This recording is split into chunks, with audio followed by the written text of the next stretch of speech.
Hi everybody, Justine here from Behaviour.com, and these are our wonderful parent tips and techniques that we are focusing on the theme of communication. I love these because this is what we implement a lot, and these are mostly questions that I get with a lot of parents. So obviously we have an awesome online parent toolkit which goes a lot more into detail on what we focus on. And the theme for today around communication is, how can I encourage my child to think creatively? And it is really a simple answer.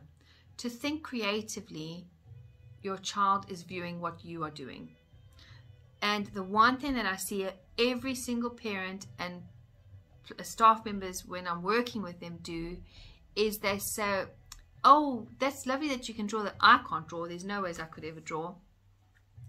What are you saying that's a limitation and that actually stops children from thinking that they can do it? If you say you cannot do something, you are basically setting that person up for failure, saying that they won't be able to achieve that. If you're not prepared to try it, and even in the process of doing the creative process, while you're making the mistakes, you're judging yourself, you're putting yourself down, saying, oh, well, I'm stupid, there's no ways I could do this. If you turn it around to rather, oh, this is cool, I'm inspired.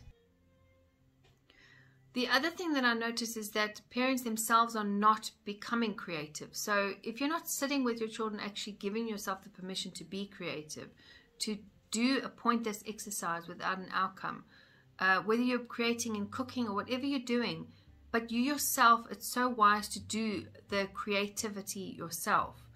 And not just to, if you're sitting in front of the telly, to do something creative while you're doing the telly. If your child views you being creative, they will be encouraged to be creative. And you don't even have to ask them to join them. You just do it yourself. Sit at the table, and then they eventually pick up a pencil and they start joining you. And it's so important on looking on how are you speaking to yourself while you're doing the creative journey. If you're going to say, I can't do this, or it doesn't look right, and you start putting that creative process down, you are blocking your child to be creative, because then they're going to go, well, if my mum and dad that I look up to and put it on, really respect, if they are saying that, I cannot be creative.